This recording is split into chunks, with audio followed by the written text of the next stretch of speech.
Wisconsin Eye is still getting reaction to Governor Walker's $68 billion budget. $31 million of that would come from state tax revenues. We're talking to Jerry Deschane, Executive Director of the League of Wisconsin Municipalities, with how many members? Just under 600, all the cities and about 400 villages in Wisconsin. Okay. When I go through a summary of how state tax revenues help local governments, there's, let me just read off some of the items. There's expenditure restraint, there's county and muni aids, payments for municipal services, county and municipal aid for police and fire protection fund.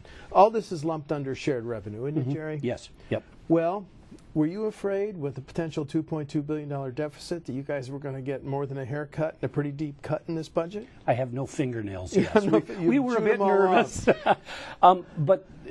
But to answer the question you're going to ask next, no, he didn't cut those. Right. And that amounts to, I think, what, $830, $850 a year? Yeah, about $850 million a year. Okay. He didn't cut it. Correct. For that you are giving thanks. For that we are very grateful to the governor. We think we're being treated very fairly. Had you hoped for an upper, or realistically in a budget deficit scenario? I mean, when you're looking at the university taking a $300 million haircut, I mean, in a $2 billion structural deficit, 2.2, no, realistically, we didn't think we were going to get a grand upper there. Okay. So coming out even is a blessing. Okay. This deals with your operating funds. Now let's talk about your public maintenance and your public works. Another key number that you guys watched is, what does the governor's budget do to your help to build and maintain streets?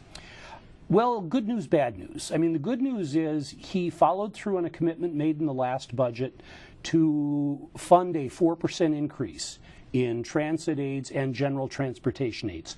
GTA is sort of it's the shared revenue of Blacktop. A 4% upper. Yeah, 4% upper. That was promised in the last budget but not funded, so they funded it. Okay. For the next 2 years, the governor's budget is proposing flat funding. There again, in this climate, flat funding is a pretty good deal. Our concern, Steve, is the way it's being paid for. The $1.3 billion in bonding? $1.3 billion in borrowing. It's not sustainable. That's the one area we hope to work with the legislature and the governor on. Is we've done a lot of talking about fixing the state's transportation system, not kicking the can down the road. Borrowing is kicking the can down the road. It's time. We've all talked about a lot of different solutions. We're willing to talk about even more if you've got some in your pockets. But it's time to come up with a good, solid, sustainable solution. Well, the last time you were here with Mr. O'Connell of the counties and the ED of the towns. Yeah, Mike Colas. Yes, Mike Colas, who I also have invited to drop in later on. You guys advocated them. You backed Secretary Gottlieb's $751 million upper in tax and fees. Yes. Since then, Speaker Voss and Senate Majority Leader Fitzgerald have said the gas tax increase is a non-starter. So what's your fallback position if you believe that the $1.3 billion in bonding is, to use your words, not sustainable? Again, we're willing to look at any variety of options. We have asked numerous times to give local governments the authority under regional transportation authorities, RTAs. Okay. Not limited to transit, to transportation. RTAs with taxing authority. With taxing authority. Would that be local additional sales tax, Jerry? Yes. Okay. Yeah, local additional sales tax. In the past, we not wild about it, but we'll support running that through a referendum process. The point is, Steve, you can't do this on borrowed money. Costs are going up. At some point, you have to find new revenue sources. We would hope, and we believe the state needs to step up on the revenue side as well. I'm not going to speak for the Speaker or Representative Nygren. I did notice in the paper that Representative Nygren had said, correctly, I think we all are, he was elected to solve problems, not kick them down the road. Yes.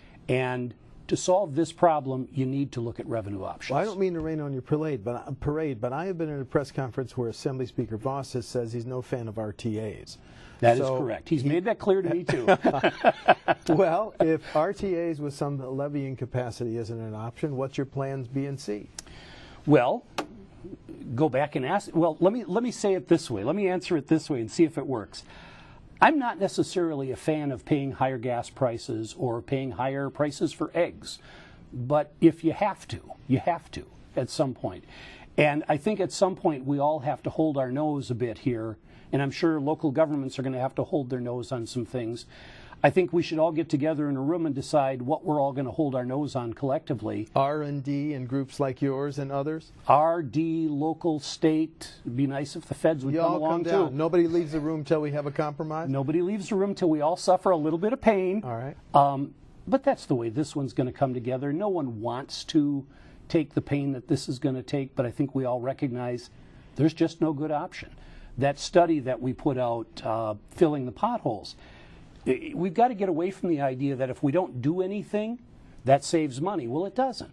It costs $700 a year in increased auto maintenance if you don't take care of your local roads. That's documented. So we're, in effect, inflicting a $700 tax on our constituents already. I think it'd frankly be a whole lot better to inflict a $23 gas tax increase on them. If we're sitting here in 2 years and the governor's $1.3 billion in bonding for transportation has gone through, what are the implications for your members, Jerry? Unfortunately, I think local government will get the shortest end of the transportation stick. It's one thing to bond for these mega projects. It's one thing the Zoo Freeway, the Hone, the Stillwater Bridge, and widening the interstate from Madison to Illinois. Excuse me. But bond buyers aren't really wild about buying bonds so I can fill up a dump truck with salt. I mean, it's local road maintenance that we fear is going to get hurt the worst. There's a transportation coalition out there, and we're all hanging together. We recognize that you got to fix Main Street, you got to fix Park Avenue, and you've got to fix I-94. But at the end of the day, you can't bond for Main Street salting and plowing. And so the real fear is if we come to depend on bonding too much, that's going to hurt the 9 out of 10 road miles that are local road miles. Okay. Now let's go back to revenue sharing for a minute. The fact that he kept it at about $850, does that are your local municipalities seeing increased costs that if our shared revenue is stable, are they going to have to reduce any services, especially when you add the component the governor keeps in place the spending and levy restraints to control property taxes? I think the communities that are going to have breathing room are the communities where there's a lot of construction going on. You look at Verona with Epic, because remember that the levy limit, not get out of jail card, but the increase is net new construction. So if there's cranes in your community, if you're putting up new taxable property, that will increase the amount of room you have under your levy cap. You know, for that community up in Marinette County, Wisconsin, where there's not been a new house in 10 years, that community's, well, they're going to have to keep their belt pretty tight.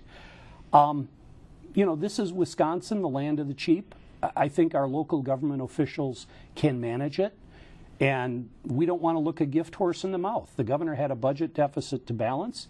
He came out of it without cutting shared revenue, and for that we are grateful. You know, we recognize people do want property taxes held low. So local governments, I think, can get by for a few more years. But I think some of those small towns where there's not much building going on are really going to be looking and hoping for a contractor to show up. What's the next step that the league is going to take? Are you going to bring some of your elected officials up to talk to their local legislators, which can be pretty powerful if you get 12 local officials in a room with a state senator and they're all his or her constituents? How are you going to try to put, you don't like the bonding, so how are you going to try to sell any plan B? Well, I think the short answer is you're absolutely right. February 18th is our next legislative day. We're going to ask our mayors, our aldermen, our small town Wisconsin city council members to come up and explain, diplomatically we hope, to their legislators that they need a little relief here. Local constituents who live in the cities and villages that you represent, they care most about their emergency services, of course. Yes, absolutely. Is an officer going to come? Is the fire department going to come? Are they beginning to get concerned about the state of their local streets and highways? Yes, without question they are.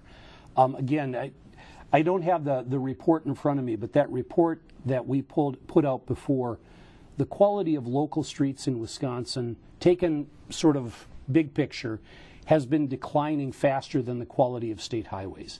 That's going to start to get critical. There are a lot of mayors that are working overtime to make sure that that's not visible. So in a sense, they're their own worst enemy. But They can't keep doing that forever because the cost of asphalt has gone up, cost of concrete has gone up. I mean, cost of trucks goes up every year. Those things catch up with you after a while. I'm not here to preach gloom and doom, though. I think, we can get through. It'll be tight. We can do it. But I do think we need to sit down at the big table and come up with a lasting solution. Okay. These local officials, then, are they going to be up? You expect them to be up lobbying? Yep. Yeah, they will be here on February 18th, then again in May. Okay. Is there anything, now we've talked about a lot of different areas as it relates to your members and the governor's budget. Any little other thing you want to mention that you want to praise or not praise? One praise and one oops. There's a historic rehabilitation tax credit that the legislature enacted and the governor signed last year, and there was tremendous marketplace consumption of it. And this is It was a flavor of the month, so much so that WEDC had to put a limit on it. But I interrupted you. Go ahead and tell your story. And WEDC put a limit on it, but then in his budget, the governor put an even tighter limit of $10 million a year. Statewide. Statewide. A cap on it. And it's going to have to be competitive. Okay. The problem with competitive is that doesn't work at the pace of the marketplace.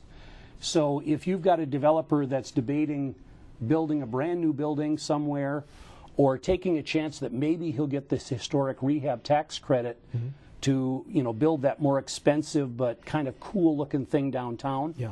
We're afraid that with that cap, you're going to see more of these buildings and less of these buildings. Okay. Again, not fatal. The governor preserved the program, and we're going to make it work however it comes. Was that the oops? No. Okay. The budget proposes eliminating the local insurance fund. This is one of those obscure little things tucked way back in government that are very important, but nobody knows. Well, years ago, when the insurance market was tight, and insurance markets do that, they expand and they contract. Well, years ago, it got very tight, and many local governments could not get certain kinds of insurance. So the state stepped in and said, basically, we'll set up this insurance pool. Not for profit, nobody's making a killing on it. Well, the governor's budget proposes doing away with it. What I don't know that they've realized, I met with the insurance company's manager this morning. She tells me that pool insures Lambeau Field. Oh. It provides the terrorism coverage. And that's sort of emblematic of what it does. It provides those oddball coverages that the marketplace just doesn't deliver as efficiently.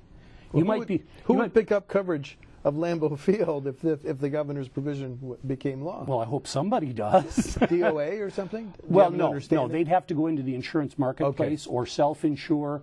Oh.